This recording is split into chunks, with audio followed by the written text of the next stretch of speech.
Tepu, Assalamu alaikum, Namaste, Haru Nefer. This is Kasak Mai Keparu with another video for you. In this video, I want to talk about the powerful and dangerous manifestation technique. All right, before I do that, I want you to hit the like button on this video. And if it's your first time to my channel, welcome. Hit the subscribe button to get notifications on when I go live and when I upload recorded videos. If you are interested in taking your spiritual journey to the next level, you can download free ebooks. The links are in the description box there. Just click on any one of those links, download the ebooks, and start reading more about my teachings and the esoteric. And if you're really zealous and you really want to get more information and you're hungry, then become a Patreon supporter. You can do so for as little as $1, $5, $20 per month. There's no obligation. You can cancel at any time, and you'll get exclusive access to instructional videos on esoteric, videos that teach you how to speak with the ancestors, invoke spirits, to astral project, to travel to different dimensions, videos on self-hypnosis and qigong. So a lot of great stuff is there for you. Lastly, please share this video with family and friends.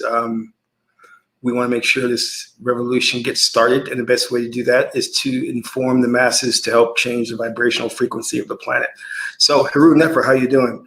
So it looks like Trump is talking about reopening the country, and I guess in slow pockets from COVID-19 isolation, which I think is a good thing, because what we're seeing right now is that the pretend COVID-19 is really not as dangerous and lethal as we've been led to believe, though the media still tries to scare you. They got their scare tactics going.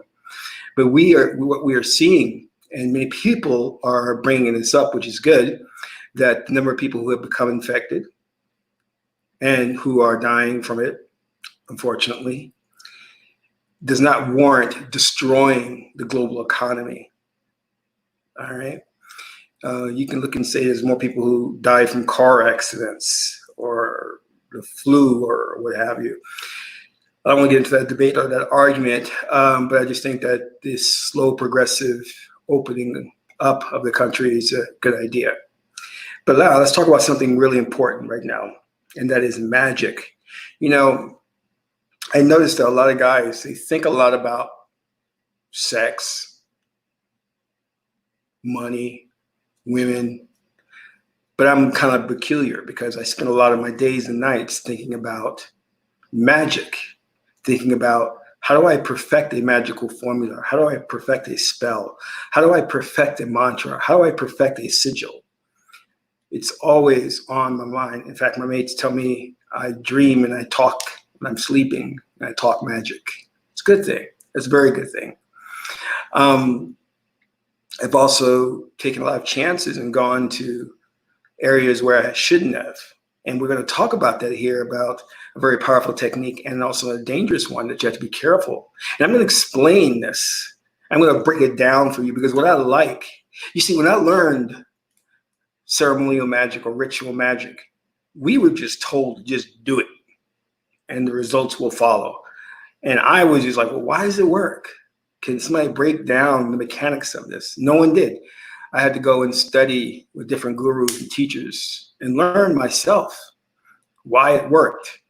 And lo and behold, it became more powerful, more potent when I understood why it worked, which is why I want to explain it to you so you understand the logic behind it, why it works.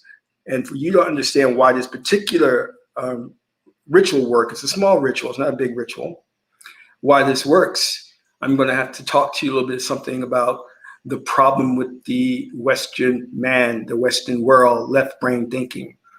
You see, we are told to pray to God and ask God for deliverance, or ask God for whatever it is that we need, which is okay. There's nothing wrong with that. You can ask God for things. And God is everywhere, and God hears you. And God, contrary to Christian belief, God does respond. Okay, let's get that straight. God does respond. The problem that we have, though, with this very ignorant Western man, and I say Western man as kind of like a monolithic group, but I'm not trying to pick on any particular group or individuals, just using that as an example. When Western man came to Africa and virtually destroyed it, which was the goal, that was the plan, he looked and he plagiarized the religion. He rewrote it. Where there once was a God that existed within you, he took that God and he placed that God outside of you, a God that's above. Woo-hoo. Up there, a spooky God, a mysterious God. That was never the God that our ancestors in antiquity created or worshipped. But this is understandable. See, you have to not walk around with anger and try to constantly vilify Western man. It's more important to understand why he did what he did. And the reason why he did what he did was makes perfect sense. He is a left brain creature. And what is left brain? Left brain is concrete. Left brain thinks in terms of linear time space.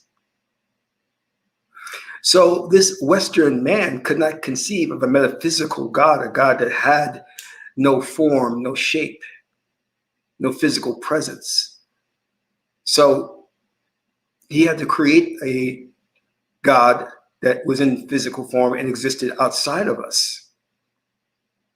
Whereas our culture back in antiquity knew that God came in the form of consciousness, and that God consciousness was within us, in inner us.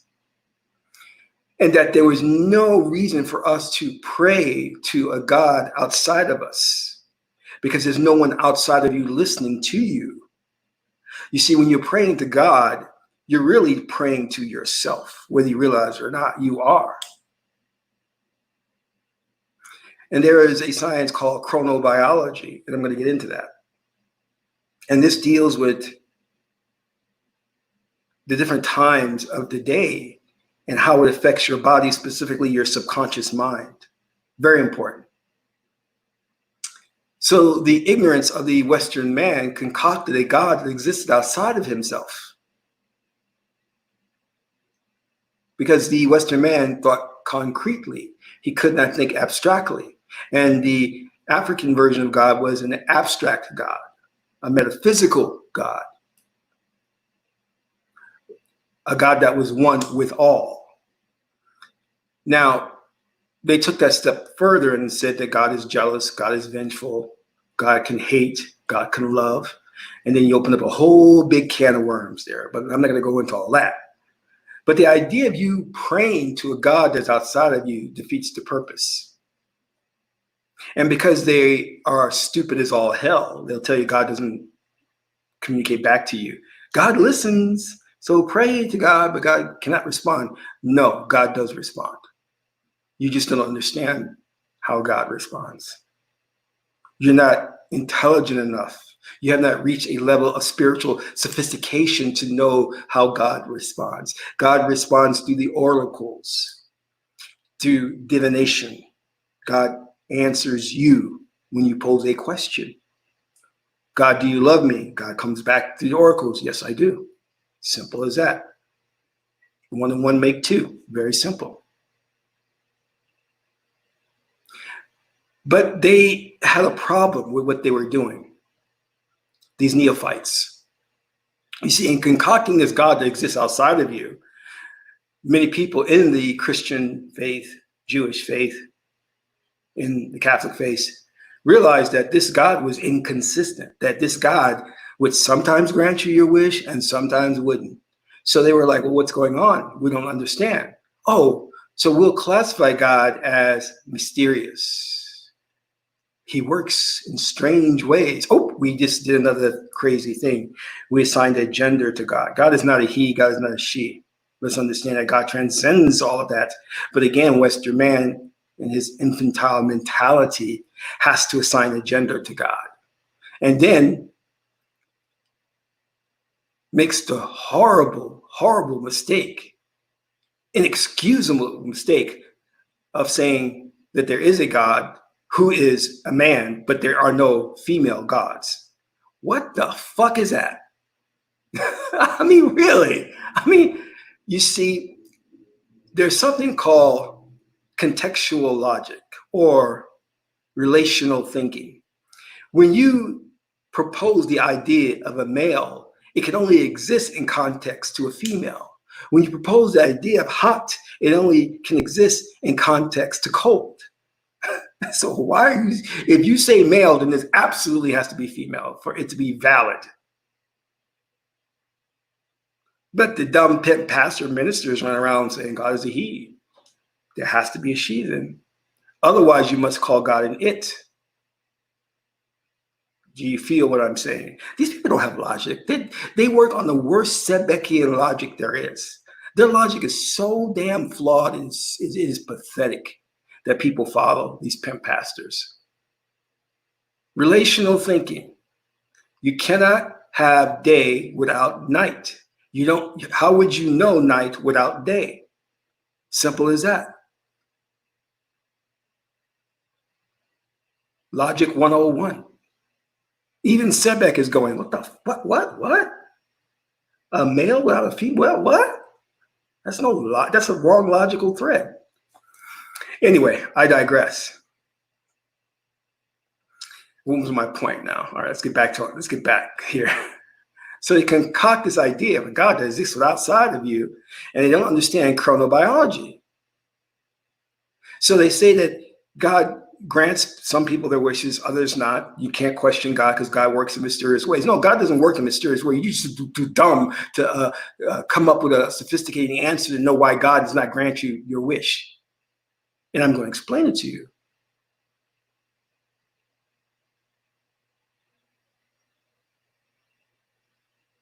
You see, when you're dealing with the science of chronobiology, and the Kemetic people were masters of this, you want to understand that there are times of the day where your spirit, which we call the subconscious mind, is more open and receptive to impregnation. Hence the goddess Set. She became impregnated, the Immaculate Conception, with the baby Haru, Mary, baby Jesus.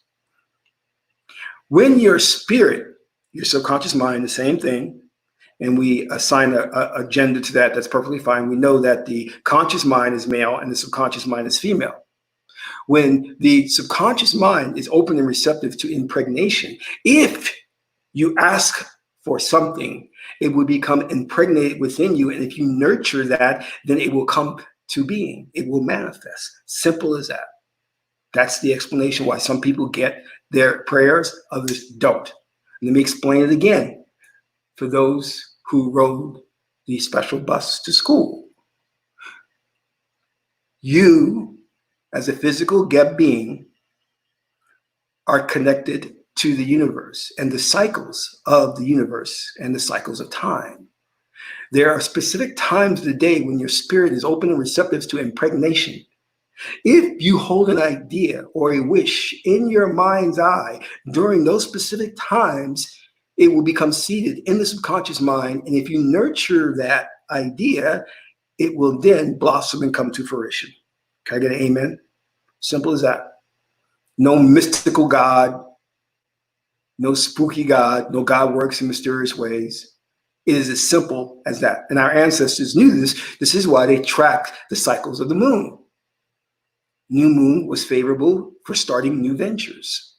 Full moon was perfect for impregnation of the spirit. See, our ancestors were masters at cosmology, cosmologics, at astronomy. These nincompoops, pastors and, ministers and whatever you want to call them, Pied Pipers, don't know anything, because the real knowledge and intelligence is high up above. If you want to know all of the secrets of Kemet, go to the Vatican, and in the catacombs, there's a library at the bottom of the Vatican that houses all the papyrus and scriptures from the Library of Alexandria and all the libraries of the ancient world that the Vatican stole and is hiding from the world. The Vatican has the most powerful telescope there is, the Lucifer. And then if you look at that telescope, you will be able to see life in outer space, but you will never be granted permission to look into that telescope.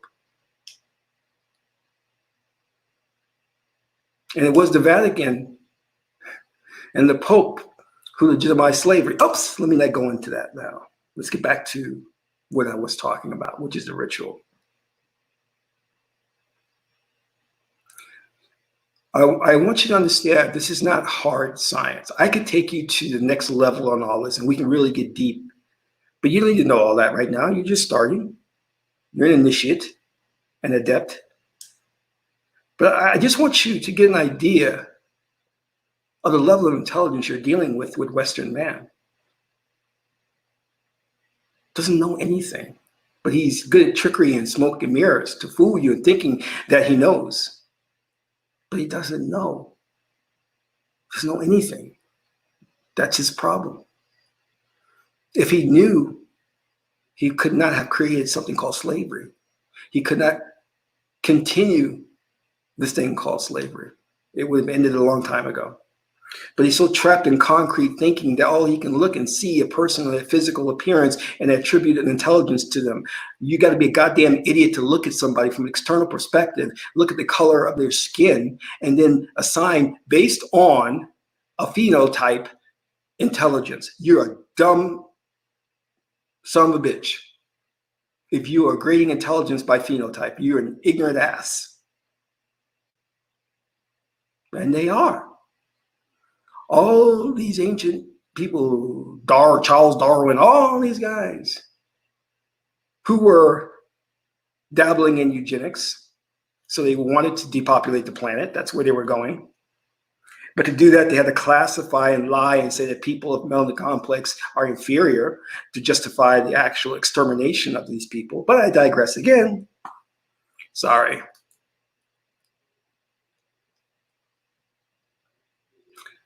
You can pray. I have no problem with that. You can pray to God and ask God for something. But I want you to understand, there's no one out there listening to you. You are God. God is within you. You made the agreement with God that God would place his consciousness within you so God can have an experience called this fourth dimensional plane. So if you want to talk to God, go within you and ask God something, and God will respond. Simple as that. Now, there's a ritual that we can perform that will help ensure that we'll get what we're looking for. Nothing is 100% guaranteed, but this is pretty good. Now, you're going to need some things for this ritual. Very simple tools that are going to help you. The first thing, you must have a desire to want something, and that desire must be sincere. I mean, truly, truly sincere. And you must really want it. Can't be a passing fad. You understand what I'm saying? Like, I think, today, let me see.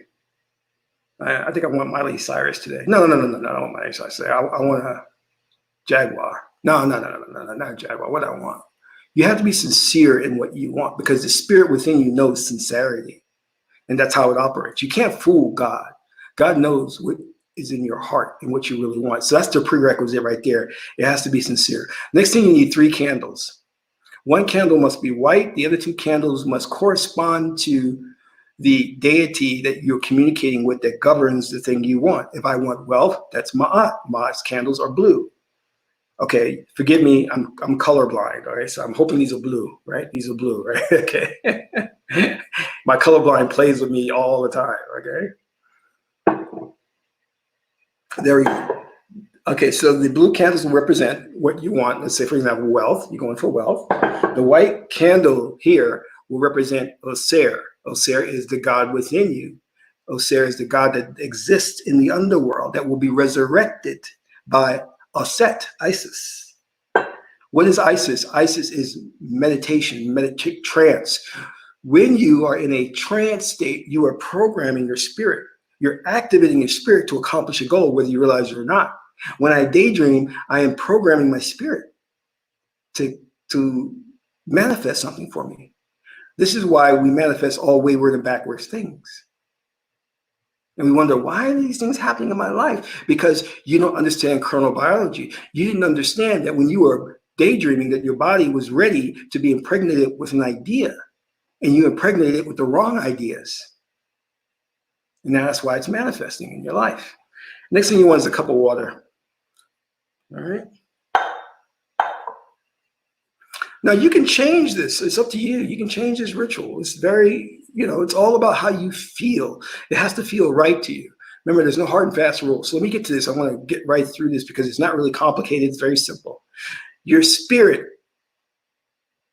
is open to impregnation when you are disrupted from sleep.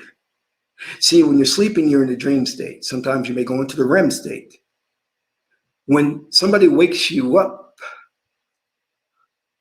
like your mate kicking you, or you just wake up, you have a prime opportunity now to impregnate the spirit.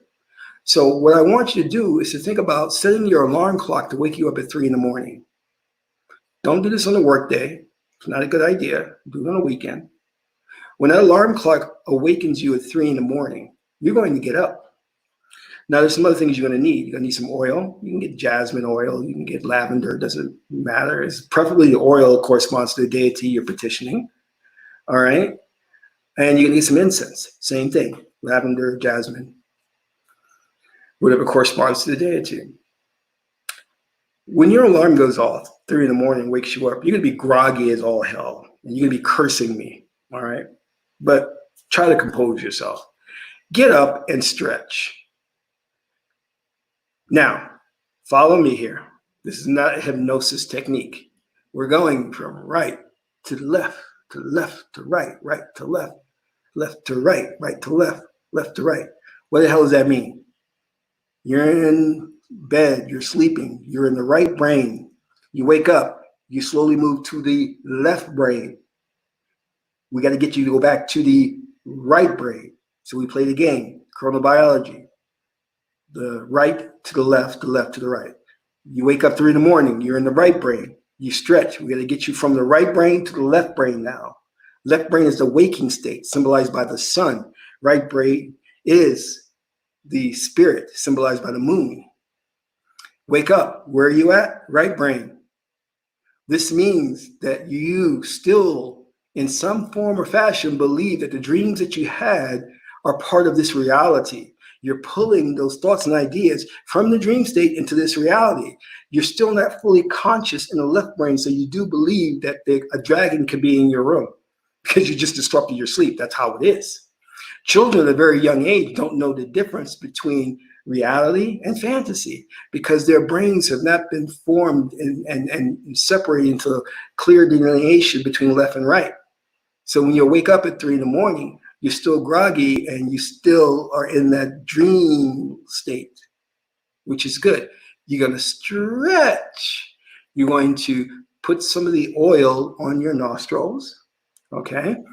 And then you're going to light your incense and you're going to light your candles. The candles need to be in the form of a triangle.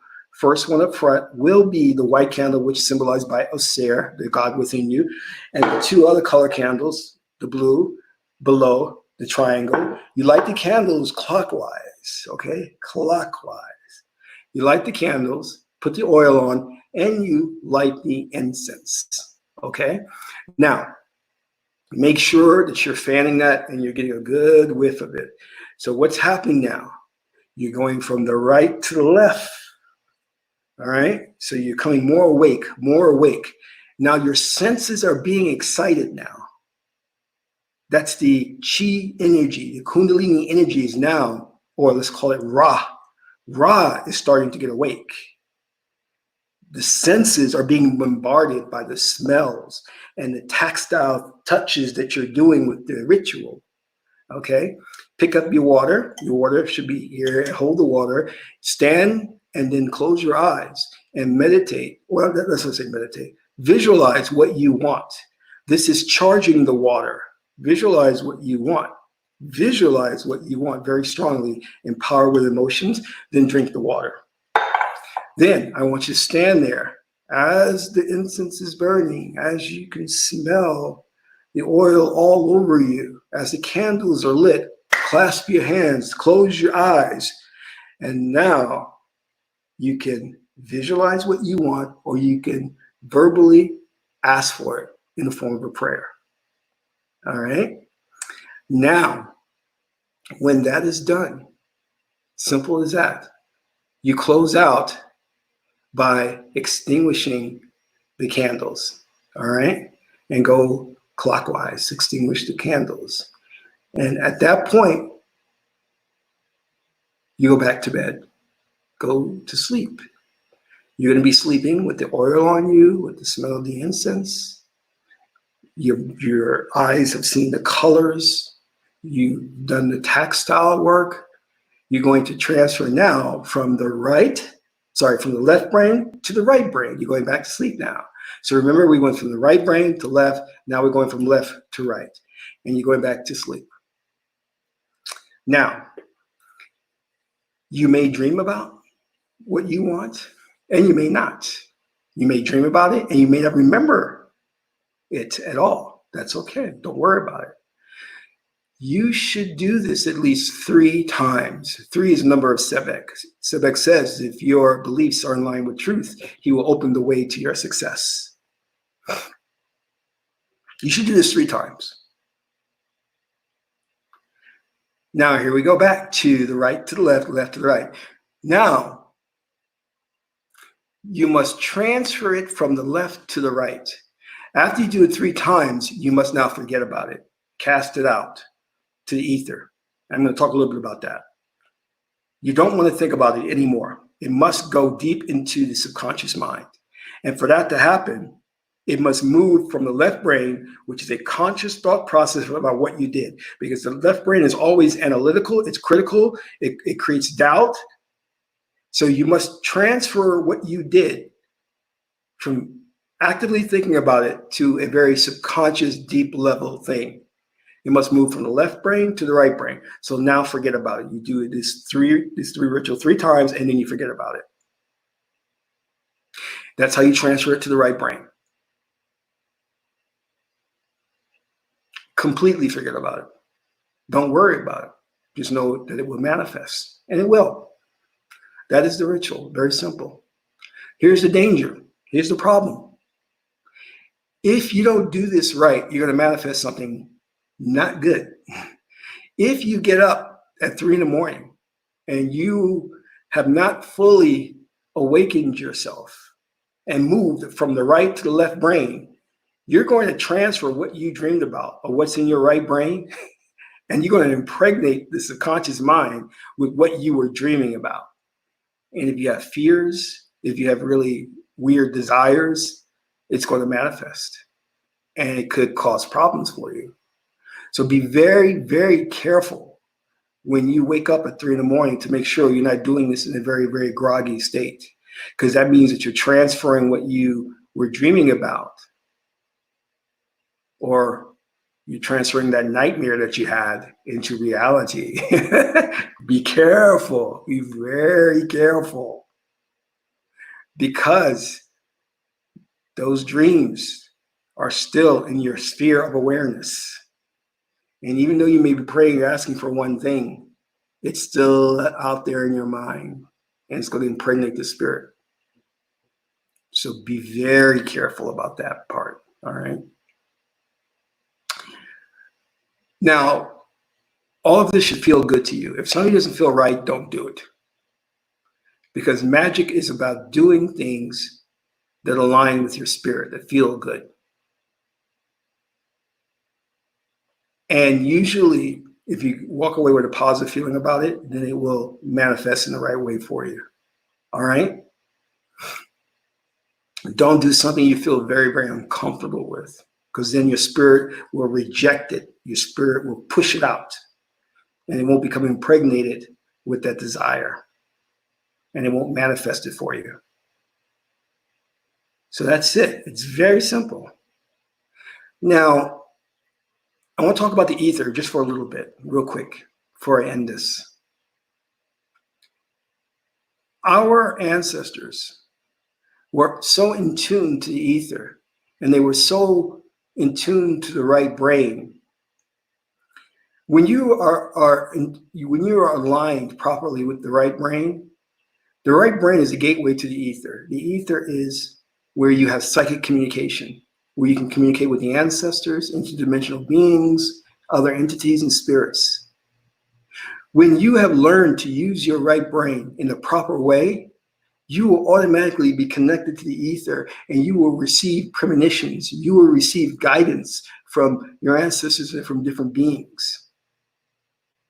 This is why when you fan out the oracle cards, you automatically know which card to pick because the ancestors or the spirits are guiding you to pick the right card for your answer. This is the same way it can be for you in life. When you need guidance in life to do the right thing, you don't have to consciously think about doing the right thing. When you have formed that mental connection, that subconscious connection to the ether, the ancestors will guide you to do the right thing. The indwelling intelligence, Oser, will guide you to be at the right place at the right time to get the thing that you want. And you don't have to worry about it.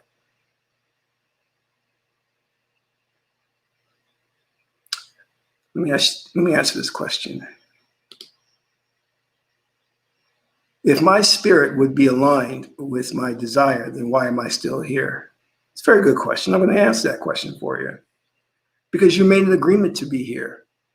This is your destiny. This is your soul contract. Your higher self, the part of you that is Oser, made the agreement with Jehuti to be here. That's why you're here. And you're not going to change that.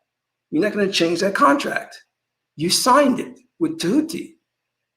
So enjoy the journey. It gets better. And the other one.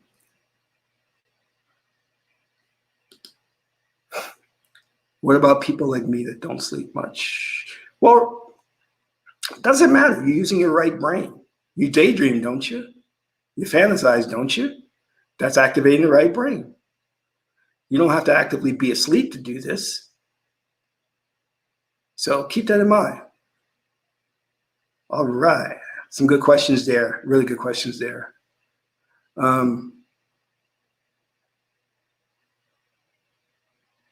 All right, let me explain this one right here. Doja, we have to be very careful when we say Aristotle stole from Kemet. The answer to that question is yes and no. Very careful. Because when we look at the Greek philosophy, it's very left brain and backwards. So yes, they stole, but what they took, they didn't understand, and they created something very backwards and wrong. So let us not lay claim to that Greek philosophy stuff. Be very careful with that, all right? You must understand that we had a science to what we were doing, a very sophisticated science that just going to the mystery schools for 5 years doesn't mean you understood or you got it. And from all indication and studying the Greeks, they didn't get it, all right? So be careful how we try to claim stuff like that, because they remember, they thought that truth can be arrived at having a thesis and an antithesis, and in the middle you come up with the truth. That's not right. That's wrong. It's wrong. When you have a thesis and then you have an antithesis, why do you have to have an antithesis? Why is something always against something? We looked at things as the whole. We never saw things as this is diametrically opposed to this.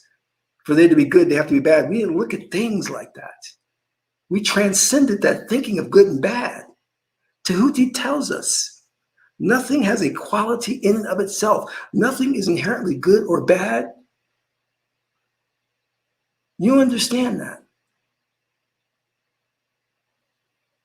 It's only this Western mind that comes along and have to engage in the Hegelian dialectic, which is polarized thinking, left, right, wrong, black, white. We didn't think like that. We had a higher form of thinking, a higher consciousness. We took things to the next level and beyond, excuse me. So just keep that in mind. But that's I'm glad you brought that up. That's very good in addressing that. All right, next. All right. So I want to thank you, Magi's. Hope you're staying safe. And if you get an opportunity, please feel free to donate to the channel. Your donations are always appreciated. And this is Kasak Ma Keparu, son of Martin Tahuti. My aunt is the beautiful goddess Heteru. Until my next video, I'm in Ra.